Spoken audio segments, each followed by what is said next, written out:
So I'm Liam, live in Widnes in Cheshire, store manager up and running in Chester and also regional manager for the North and West. Been running for 30 odd years, run every day, done 10 marathons, multiple trail events, run for a club called Chorley. First got into trail running around that time in the younger days, running around Rivington, White Coppice, around there. Now I kind of do a lot of running around the Sandstone Trail, not too far away from Rivington where I can go and drive to, so it's driving a lot to trails that I run on nowadays. Trail running, it's kind of just about getting out there and completing it. It's not about trying to do a sub 7 minute mile or a sub 9 minute mile. It's getting point to point, getting out for an hour, 2 hours, 3 hours, and just kind of finishing your run and just enjoying it. It's more about the enjoyment rather than kind of speed and pace. It's not as tough on your legs. There's less impact going through your lower body. Works a few different muscles, especially when you're going up hills and down hills.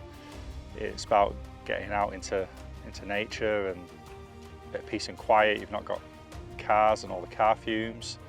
It's a time where you can just think and reflect, and you get to the top of a hill like this and you can just admire the scenery, and just it's kind of good for your mental health as well, just kind of getting out.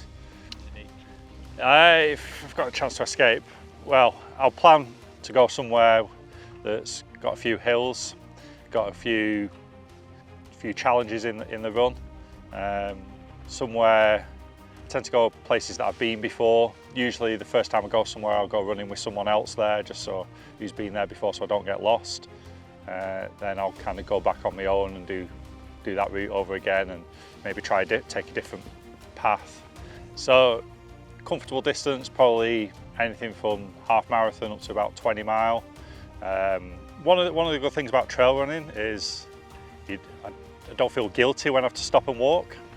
So it's that if I'm feeling tired, I'll walk the uphill sections. I'll have a little bit of a breather at a gate and just kind of, like I say, just have a look at the scenery, take a few photos, just kind of make some memories really of the run and of the event. Expect to have your breath taken away, kind of when you're going up the hills, going down the hills, also just from some of the scenery that you'll get. It's kind of different to what you'll get at home. Just make sure that you've kind of a rough idea of where you're going. Take your phone with you, so if you get lost, and make sure you've got all your kit that you need and your food. Make sure you've let someone know where you're going as well. Water wise, so I usually run with one of the hydration packs, and you get two water bottles at 500 ml, so that's like a litre of water. Then I'll take things like pork pies, a few biscuits, probably a few Haribos and sweets and that type of thing. I'm not the most nutritional of runners, so it's what works for you. I've tried energy gels and they mess with my stomach, so I found things that work for me. Other people I know will take jam butties or bits of cake and flapjacks and Kendal mint cake and that type of thing. So it's what works for you, and use some of the things in some of your shorter runs first, just to make sure that they're not messing with your stomach as well. Try things in your training. If you're going doing a run down your local canal for 5 mile, take some of your food that you're thinking of bringing on a longer 20-mile run and just test it out. And then even with your water, you can get some like hydration tablets to go in them and that type of thing, which will just kind of replace your electrolytes and your fluids and keep everything ticking over so you can get through your run comfortably. The kit that you need, you'll probably build it up over time.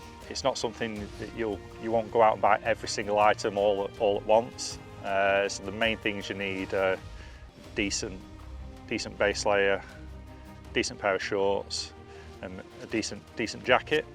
Because if the weather does turn, you need to make sure that you can put that jacket on. You've got your packs that you need as well, and kind of how you're going to carry your water.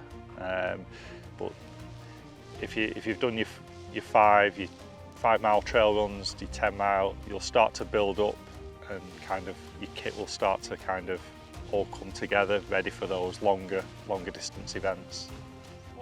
So my navigation's not the greatest, so I've done things like the British Fell relays and been on navigation legs in the pair, and I've always had to make sure I've done it with someone who's really good at map reading. Once I've been to a place, I'm quite good at remembering where I am and how to get back there, and so usually the first time I go, I'll go with a friend and let them kind of plan the route. But I'll also if I can, you can go on the internet and get different routes off different websites for where to go, and sometimes you can just print out a map or some brief instructions of how to kind of get around somewhere. You can get watches with the maps on, so some of the more expensive Garmin's and that type of thing have the map features on there, and you can download the files onto there and follow those. You can find lots of groups on social media, so there's a group that I'm part of, GB Ultras running community, and there's always people giving advice on there and different places to run, and if you've got a question before you go on your run, ask it on some of these forums and people help you answer them. At Up and Running, we'll be able to kind of help you with the local areas and kind of any local trails and ideas for a few different routes.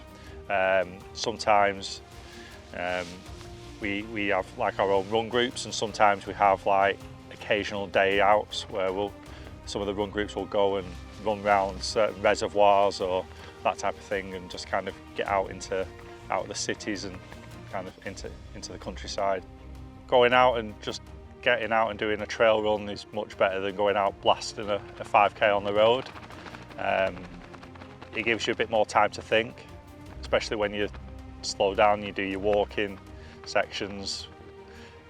Just having time to think and think things over, it'll just kind of clears things up in your mind.